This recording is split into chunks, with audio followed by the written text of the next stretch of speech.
Hello बच्चों, last videos जो मैंने बनाए थे, मैंने आपको बोला था कि मैंने मेरी पूरी इंटेंसिटी लगा दी उस परिनालिका को समझाने में। मेरे से जितना बन सका मैंने पूरी कोशिश की थी।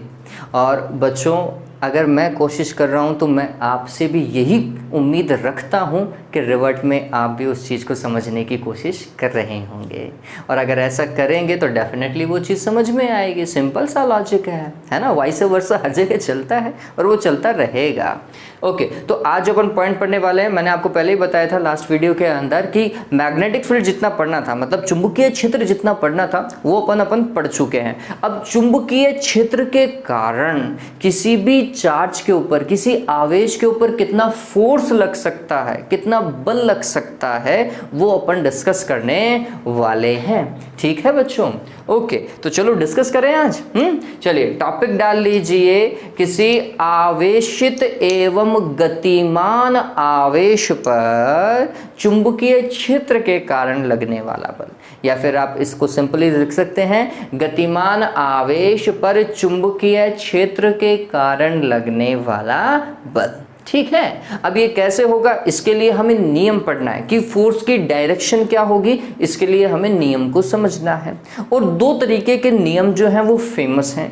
जो मुझे सबसे अच्छा लगता है वो दाहिनी हाथ की हथेली का नियम है। ये जो दाहिना हाथ है ना, राइट हैंड साइड, इसकी हथेली का नियम है। इसे थप्पड़ का नियम भी बोलते हैं, स्लैप लॉ भी बोला जाता है। लेकिन स्लैप लॉ किसी बुक में नहीं लिखा हुआ, ये सिर्फ हम समझने के लिए या इसे मजाकिया तौर पर समझने के लिए करते हैं कि हाँ ऐसे समझ में आ जाएगा। ठीक है, समझना है इस चीज को मैं जो बता रहा हूं। क्या है, दाहिने हाथ का पहला पॉइंट जो है वो हमारे पास में वो क्या है, ये चुंबकीय बल, चुंबकीय क्षेत्र के कारण किसी आवेश पर लगने वाले बल या किसी धारावाही चालक पर लगने वाले बल के दो नियम है। सबसे पहला नियम क्या है, ये है दाएं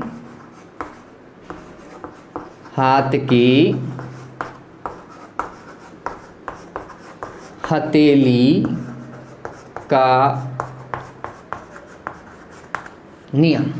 ठीक है, चलिए अब ये क्या होगा, तो ये समझिए, राइट हैंड मैं समझा रहा हूं, ये राइट हैंड है हमारा। ठीक, तो हमने इस राइट हैंड को कुछ इस तरीके से इसे ओपन किया, समझ रहे हैं। अब अगर इसे ऐसा ओपन कर रहे हैं तो आपको ये जो सामने फिंगर्स दिखाई दे रही हैं, ये वाली फिंगर्स मैग्नेटिक फील्ड को शो कर रही हैं। ये फिंगर्स किसको शो कर रही हैं बच्चों, मैग्नेटिक फील्ड को, है ना। तो ये डायरेक्शन ऑफ मैग्नेटिक फील्ड होगा, ऐसा चुंबकीय क्षेत्र ऊपर की ओर मान लीजिए।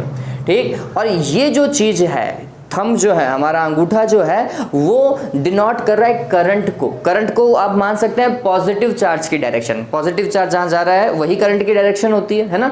तो धनात्मक आवेश की गति की दिशा अंगूठे के द्वारा, या धारा की दिशा अंगूठे के द्वारा, और चुंबकीय क्षेत्र की दिशा अंगुलियों द्वारा। तो ये हमारी ये जो दाहिने हाथ की हथेली है, इस पर बनने वाला लंब, इस पर बनने वाला लंब मतलब that should be like this, ऐसा ही होगा, ऐसा आपको दिखाई देना चाहिए, है ना। तो ये जो लंब होगा ये किसका है, ये फोर्स की डायरेक्शन होगी। अब ये कुछ ऐसा सोचो, ये कुछ ऐसा आ रहा है ना। मैग्नेटिक फील्ड इधर जा रहा है, करंट इधर जा रही है, मैग्नेटिक फील्ड मतलब चुंबकीय क्षेत्र इधर जा रहा है, धारा इस तरफ जा रही है, तो फिर फोर्स कहां की ओर जा रहा है, ऐसा। थप्पड़ लगाते हैं नहीं लगाते हैं, अगर थप्पड़ लगाओगे तो ऐसा जाएगा नहीं जाएगा, जाएगा ना। ठीक, तो ये हो गया मैग्नेटिक फील्ड। ठीक, सबसे सिंपल है बच्चों, इससे आपको आसानी से चीजें समझ में आएंगी। ठीक, अब इसके बाद में क्या होगा, ये पहला था। ठीक, इसमें याद रखने के लिए क्या है कि यदि दाहिने हाथ की हथेली को इस प्रकार खोला जाए कि अंगुलियां, दाहिने हाथ की अंगुलियां किसको, चुंबकीय क्षेत्र की दिशा को, किसको प्रदर्शित करेंगी, चुंबकीय क्षेत्र की दिशा को इंगित करें। फिर दूसरी चीज क्या, दाहिने हाथ का अंगूठा किसकी दिशा में, धारा की दिशा को, विद्युत धारा की दिशा को इंगित करें। विद्युत धारा की दिशा मतलब धनात्मक आवेश के गति की दिशा को। फिर तीसरा, तो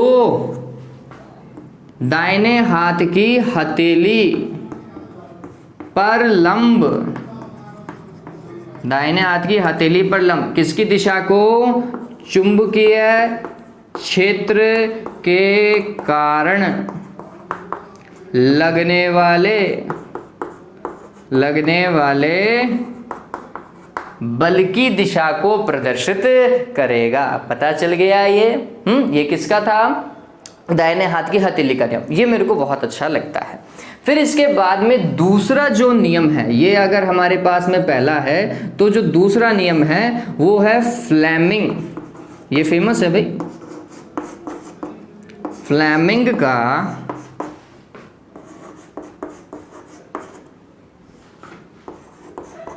बाएं हाथ का नियम। फ्लेमिंग्स लेफ्ट हैंड लॉ या लेफ्ट हैंड रूल। ठीक है, फ्लेमिंग्स लेफ्ट हैंड रूल क्या है? तो सबसे पहले लेफ्ट हैंड समझिए, ये लेफ्ट हैंड हो गया। ठीक, अब इस लेफ्ट हैंड के अंदर हमने क्या करना है? लेफ्ट हैंड की 3 अंगुलियां कौन कौन सी हैं? नाम ध्यान में रखिएगा। ये अंगूठा हो जाएगा, सभी को पता है। ये मध्यमा होती है। ये क्या होती है? मध्यमा। और ये होती है तर्जनी। पता चल रहा है? ये जो इंडिकेटिंग होती है ना, एक क्या कर रहा है तू, ठीक है, ऐसा बोलते नहीं बोलते? तो वो जो अंगुली तुम दिखाते हो अगले को, दैट इज इंडिकेटिंग फिंगर, है ना। इसको क्या बोलते हैं? तर्जनी अंगुली। कौन सी अंगुली बोलते हैं? तर्जनी। तो ये तर्जनी हो गई, ये बीच वाली मध्यमा हो गई, और ये वाला जो है वो अंगूठा हो गया। ये सभी को पता है। तो ये नियम क्या बोलता है कि ये जो तर्जनी अंगुली है, ये किसको प्रदर्शित करनी चाहिए? चुंबकीय क्षेत्र की दिशा को। किसको? चुंबकीय क्षेत्र की दिशा को। फिर ये वाली अंगुली जो है वो प्रदर्शित करनी चाहिए धारा की दिशा को। मध्यमा जो है वो धारा की दिशा को। तो फिर ये अंगूठा किसकी दिशा को प्रदर्शित करेगा? चुंबकीय क्षेत्र में ये चालक पर, धारावाही चालक पर लगने वाले बल की दिशा को, या फिर आवेशित कण पर लगने वाले बल की दिशा को। ठीक है, वापस से समझिए, इसको ऐसा कर लो ना, देखो ये दोनों एक जैसे बनेंगे। अंगुलियां किससे रिप्रेजेंट करी? तर्जनी से। तो तर्जनी अंगुलियां, तो चुंबकीय क्षेत्र थी उसमें, तो ये चुंबकीय क्षेत्र। फिर अंगूठा धारा की दिशा थी, यहाँ पे धारा की दिशा कौन है? मध्यमा है। ठीक, तो मध्यमा अगर धारा की दिशा है तो अंगूठा भी धारा की दिशा हो गया। तो इस पे लगने वाला बल, यहाँ पर क्या है? अंगूठा है। ठीक, तो हम बोलेंगे कि फ्लेमिंग के, समझिए अब रूल क्या है वो समझिए। फ्लेमिंग के बाएं हाथ के नियमानुसार यदि बाएं हाथ की 3 अंगुलियां, फिर ब्रैकेट में लिखो कौन सा? अंगूठा, तर्जनी एवं मध्यमा को इस प्रकार फैलाया जाए कि तीनों एक दूसरे के लंबवत हों। ये तीनों के बीच में कितने डिग्री का एंगल है? 90 डिग्री का एंगल है, कि तीनों एक दूसरे के लंबवत हों। एवं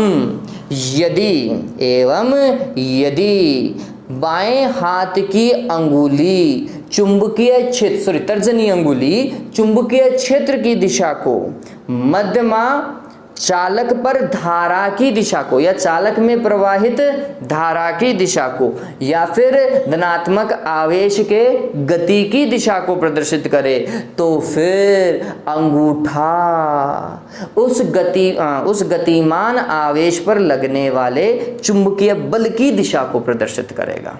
ठीक है, या फिर उस धारावाही चालक पर लगने वाले बल की दिशा को प्रदर्शित करेगा। इस तरीके से।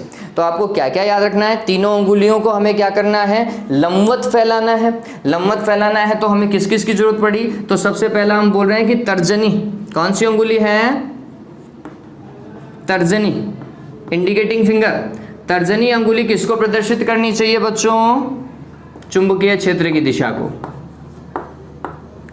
चुंबकीय क्षेत्र की दिशा को। फिर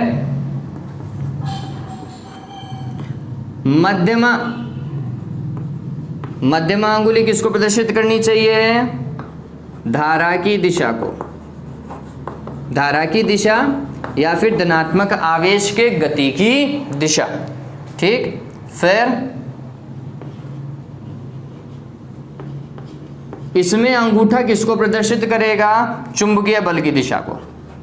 किसको? चुंबकीय बल की दिशा को, या चुंबकीय क्षेत्र के कारण बल की दिशा को प्रदर्शित करेगा। बात समझ में आई क्या? तो उम्मीद करता हूं ये चीज आपको दिमाग में रह गई होगी। ठीक, चलिए अब इसी के साथ में जो पॉइंट चलता है वो है लॉरेंज बल। क्या है? लॉरेंज बल, बहुत ही इंपॉर्टेंट है। Lorentz force.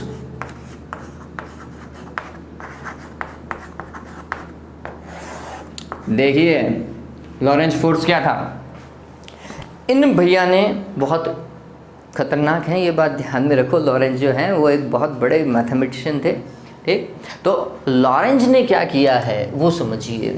लॉरेंज ने बताया, समझना इस चीज को, कि यदि किसी स्थान पर चुंबकीय क्षेत्र और विद्युत क्षेत्र दोनों विद्यमान हैं, वापस से समझिए, यदि किसी स्थान पर चुंबकीय क्षेत्र एवं विद्युत क्षेत्र दोनों विद्यमान हैं तो उस स्थान पर गुजरने वाले धनात्मक आवेश पर लगने वाला बल या आवेशित कण पर लगने वाला बल, वो धनात्मक आवेशित भी हो सकता है, ऋणात्मक आवेशित भी हो सकता है, तो उस स्थान से गुजरने वाले आवेशित कण पर लगने वाला बल विद्युत क्षेत्र के कारण लगने वाले बल तथा चुंबकीय क्षेत्र के कारण लगने वाले बलों का सदिश योग होगा।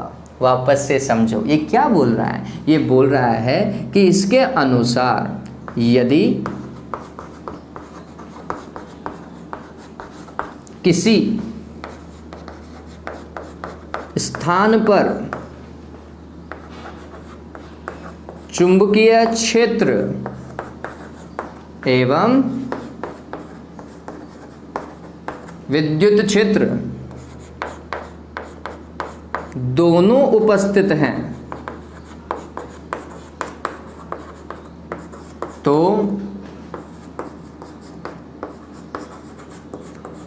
उस स्थान से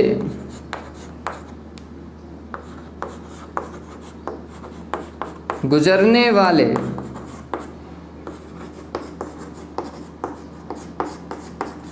आवेशित कण पर लगने वाला बल या लगने वाला परिणामी बल चुंबकीय क्षेत्र के कारण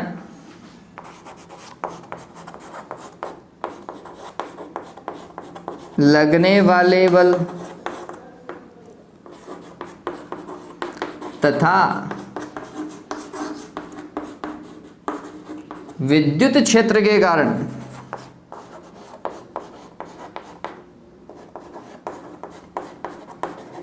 लगने वाले बल का सदिश योग होता है। कौन सा योग? सदिश योग होता है। अगर ऐसा है बच्चों, समझना, चुंबकीय क्षेत्र प्लस विद्युत क्षेत्र इन दोनों का सदिश योग संभव नहीं है, लेकिन चुंबकीय बल प्लस विद्युत बल इनका सदिश योग संभव है। क्यों? क्योंकि दोनों की विमाएं समान थी, बल समान है ना, सॉरी बल की विमा समान है इसलिए। चलिए, अगर ऐसा है बच्चों तो ये नियम क्या बोल रहा है कि लेट्स सपोज करो कोई क्यू आवेश है और वो क्यू आवेश एक ऐसी जगह पर गुजरा जहां विद्युत क्षेत्र ई था और चुंबकीय क्षेत्र बी था और गुजर रहा है, तो इसका मतलब उसके पास में वेलोसिटी है वी, ठीक। तो उस पर लगने वाला बल क्या होगा? तो हमने बताना है कि लॉरेंज फोर्स F सदिश रूप में वो क्या होगा? विद्युत क्षेत्र के कारण लगने वाला बल और चुंबकीय क्षेत्र के कारण लगने वाला बल, इन दोनों का क्या होना चाहिए? सदिश योग होना चाहिए। तो ये फिर विद्युत क्षेत्र के कारण लगने वाला बल क्या होगा? क्यू ई सदिश, यही तो होता है। और चुंबकीय क्षेत्र के कारण लगने वाला बल क्या होता है? क्यू वी सदिश क्रॉस बी सदिश, ये मैंने आपको बताया था, है ना। चुंबकीय बल यही तो था, Q V B sine theta n cap, ठीक। अदरवाइज ऐसा लिख सकते हैं अपन। चलिए, यहां से आप क्या कर सकते हैं? आप चाहें तो, मैं तो बोलूंगा इतना ही कंप्लीट करो क्योंकि यही सबसे सही तरीका है। आप चाहें तो Q को कॉमन ले सकते हैं। अगर Q को कॉमन लेंगे तो फिर विद्युत क्षेत्र ऐसा होगा, मतलब विद्युत क्षेत्र प्लस ये ऐसा लिखा जाएगा, V सदिश क्रॉस B सदिश। पता चला? ये परिणामी बल होगा उस आवेश के ऊपर, ठीक। अब अगर दोनों में से कोई भी एक क्षेत्र अनुपस्थित है ही नहीं, लेट्स सपोज करो अगर वहां पर चुंबकीय क्षेत्र नहीं है तो ये हटा दो, लगने वाला बल इतना हो जाएगा।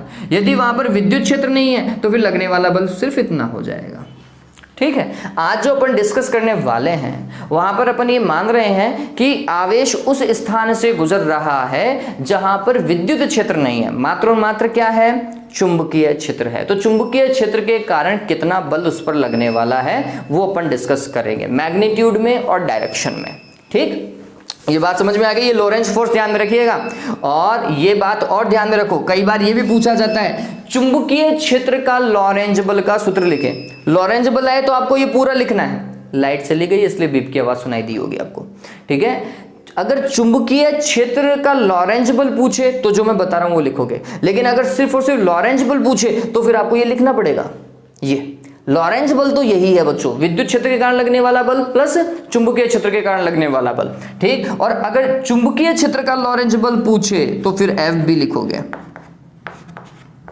क्यू वी क्रॉस बी, ये चुंबकीय क्षेत्र का लॉरेंज बल है, ठीक है। इस चीज को ध्यान में रखोगे आप, ठीक। चलिए तो अब टॉपिक डाल लीजिए, force on a moving charge in magnetic field, ठीक है। किसी आवेशित कण पर चुंबकीय क्षेत्र के कारण लगने वाला बल, ठीक है, या गतिमान आवेश पर चुंबकीय क्षेत्र में लगने वाला बल। टॉपिक डाल लीजिएगा, डालिया, और ये उतार लिया होगा मेरे हिसाब से। बच्चों मैंने देखा कि लास्ट वीडियो पर 94 जने, मतलब लास्ट 2 से 3 वीडियो जो थे जो मैंने डाले उनमें 94 जने ऐसे हैं जिन्होंने वीडियो को देखा लेकिन सब्सक्राइब नहीं किया चैनल को। ऐसा थोड़ी चलेगा, वीडियो देख रहे हो तो सब्सक्राइब कर दो भाई।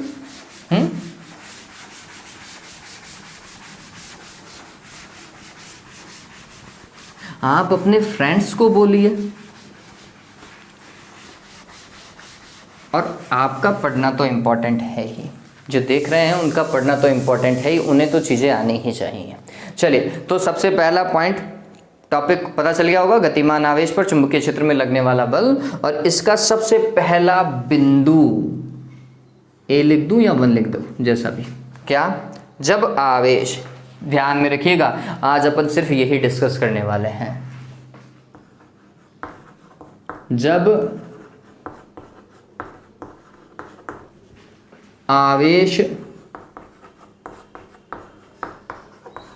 स्थिर हो, चुंबकीय क्षेत्र में आवेश कैसा हो, स्थिर हो। अगर आवेश बच्चों स्थिर होगा तो फिर v = 0 है, ठीक। मैं तो वैसे गतिमान आवेश की बात कर रहा हूं तो वैसे भी वो गति में होना चाहिए था, लेकिन अपन एक केस ऐसा भी समझ लेते हैं कि यदि आवेश स्थिर है तो फिर v = 0, तो फिर उस पर कितना बल लगेगा, तो हमने बोला चुंबकीय बल एफ बी, ठीक। और ये क्या होता है, तो आंसर है Q V B sine theta, और सदिश में लिखते तो यहाँ पर एन कैप लगाते, यहाँ पे सदिश लगाते। मैं अभी परिमाण की बात कर रहा हूँ।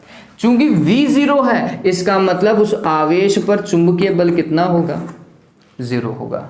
तो वो अगर पहले भी स्थिर था तो इसका मतलब है चुंबकीय क्षेत्र भी उसके ऊपर कोई बल नहीं लगाएगा, तो वो बाद में भी क्या रहेगा, स्थिर ही रहेगा। एक स्थिर आवेश चुंबकीय क्षेत्र में भी स्थिर ही रहता है, उस पर चुंबकीय क्षेत्र किसी प्रकार का कोई बल नहीं लगाता। बात ध्यान में रख लीजिएगा, ठीक है। चलिए नेक्स्ट बी, और ये आज का लास्ट केस है, इससे ज़्यादा आज अपन डिस्कस नहीं करेंगे। जब आवेश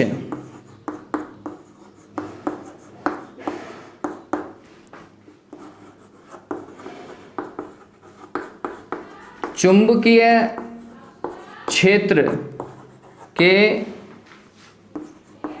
समांतर अथवा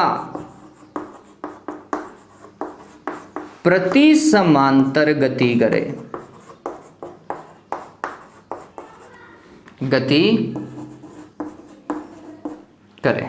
ठीक है। कैसा कर रहा है, या तो चुंबकीय क्षेत्र के समांतर। अब इसका मतलब क्या हुआ, अगर हम इस चीज को ऐसा मान करके चल रहे हैं, ये हमारा चुंबकीय क्षेत्र है। सीटीओ की आवाज आ रही है आपको, कुकर की है। अच्छे पकवान बनने वाले हैं, खाना है तो आ जाओ। चलिए तो ये चुंबकीय क्षेत्र की दिशा है ना, और यहां पर कोई आवेश है, ये मान लीजिए, ठीक। ये कोई Q आवेश है यहां पर, और Q आवेश सबसे पहला ले रहा हूं चुंबकीय क्षेत्र के समांतर गति कर रहा है v वेग से, ठीक। तो ये जो Q आवेश था वो ऐसा गति कर रहा है u, ऐसा, ठीक। इसके ये वेग की दिशा है, ये वेग इस तरफ जा रहा है वो, ठीक। आप गौर करेंगे, समझना इस चीज को, अगर आप गौर करेंगे तो v की दिशा और b की दिशा समांतर है, ऐसा ही तो है, समांतर है। तो आप गौर करो एंगल कितना डिग्री का, अरे फोर्स क्या लिखते हैं बच्चों, बल को क्या लिखा जाता है, F is equals to Q V B sine theta परिमाण में। और ये थीटा किसके बीच में है, V और B के बीच में। क्यों, क्योंकि जब मैं सदिश रूप लिख रहा था तो हमने कुछ ऐसा लिखा था, लॉरेंज भाई साहब ने हमें ऐसा ही बताया था सदिश रूप में। तो एंगल किन दोनों के बीच में है, V और B के बीच में है। ठीक, इस केस में वही एंगल, वो कोण कितना है, चूंकि दोनों समांतर हैं। अगर समांतर है, ठीक, अगर समांतर हैं ये दोनों, तो फिर इसका मतलब ये है कि कोण थीटा का मान 0 है। ठीक, तो इसका जो पहला केस है उसमें थीटा बराबर 0 डिग्री की बात की गई है, जब वो चुंबकीय क्षेत्र के समांतर गति कर रहा है। तो अगर चुंबकीय क्षेत्र के समांतर गति कर रहा है उस केस में हम लिखेंगे क्यू वी बी साइन 0, और साइन 0 का मान सभी को पता है 0 होता है। तो बताओ भाई लगने वाला बल क्या होगा, 0। ठीक, ऐसी स्थिति के अंदर जब कोई आवेश चुंबकीय क्षेत्र के समांतर प्रवेश करता है या समांतर गति करता है, तो वो अंत में भी चुंबकीय क्षेत्र के समांतर ही गति करता रहेगा। मतलब एक सीधी रेखा में आया था और सीधी रेखा में ही चलता रहेगा। बताओ पथ कैसा होगा, तो हम बोलेंगे सरल रेखीय या फिर ऋजु रेखीय, रेक्टिलिनियर अंग्रेजी में। ठीक है, तो इस केस में आवेशित कण का पथ, आवेशित कण का पथ क्या होगा, तो हम बोलेंगे सरल रेखीय, या फिर और इसे आप क्या लिख सकते हैं, ऋजु रेखीय, दोनों सही है। ठीक, नेक्स्ट केस देखो, प्रति समांतर अगर गति करे, प्रति समांतर का मतलब क्या होगा, अगर ये आवेश है Q, ठीक, तो प्रति समांतर मतलब अगर चुंबकीय क्षेत्र ऐसा जा रहा है तो ये उसके जस्ट विपरीत दिशा में जाना चाहिए, ऐसा, ये वेग की दिशा है। ठीक, इस तरफ वेग जा रहा है, इस तरफ चुंबकीय क्षेत्र जा रहा है। बताओ दोनों के बीच में एंगल कितने डिग्री का, 180 हुआ, नहीं हुआ पूरा, 180 डिग्री का कोण है इस केस में। तो अगर सेकंड केस की बात की जाए, मतलब प्रति समांतर की बात की जाए, तो थीटा की वैल्यू 180 डिग्री है। अगर थीटा यहाँ पर 180 डिग्री रखोगे, ठीक, तो साइन 180 का मान वापस से कितना, 0। साइन 180 को मान रखते ही वापस से एफ का मान कितना आएगा, 0। वापस से क्या चुंबकीय क्षेत्र बल लगाएगा, आंसर है नहीं लगाएगा। चुंबकीय क्षेत्र अगर बल नहीं लगाएगा तो फिर ये सीधा आया था सीधा ही जाएगा। वापस से पथ कैसा होगा, सरल रेखीय या फिर ऋजु रेखीय। तो ये पथ ध्यान में रखिएगा कि पथ कैसा होगा। तो जब कोई भी, समझना, जब कोई भी आवेश चुंबकीय क्षेत्र के समांतर अथवा प्रति समांतर प्रवेश करता है या गति करता है, तो उस पर चुंबकीय क्षेत्र के कारण लगने वाला बल 0 होता है। इस स्थिति में आवेशित कण का पथ ऋजु रेखीय अथवा सरल रेखीय होता है। पथ का नाम ध्यान में रखना है, ठीक है। तो उम्मीद करता हूं ये 2 पॉइंट आपको समझ में आए होंगे। आगे वाले 2 पॉइंट बहुत ज़्यादा इंपॉर्टेंट है, उसके लिए मैं अलग से वीडियो बनाऊंगा। तो इस वीडियो को लगातार देखा और अगर समझ में आया तो आगे वाला पॉइंट तो बहुत ईजी है बच्चों, झटके से समझ में आ जाएगा, ठीक है। तो वीडियोस को देखते रहो। चैनल को अभी तक सब्सक्राइब नहीं किया है तो जस्ट चैनल को सब्सक्राइब कर दीजिए जल्दी से ही, ठीक। और आपके पास में टाइम है तो just share the channel as much as possible, ठीक। Okay, have a good day बच्चों, टेक केयर।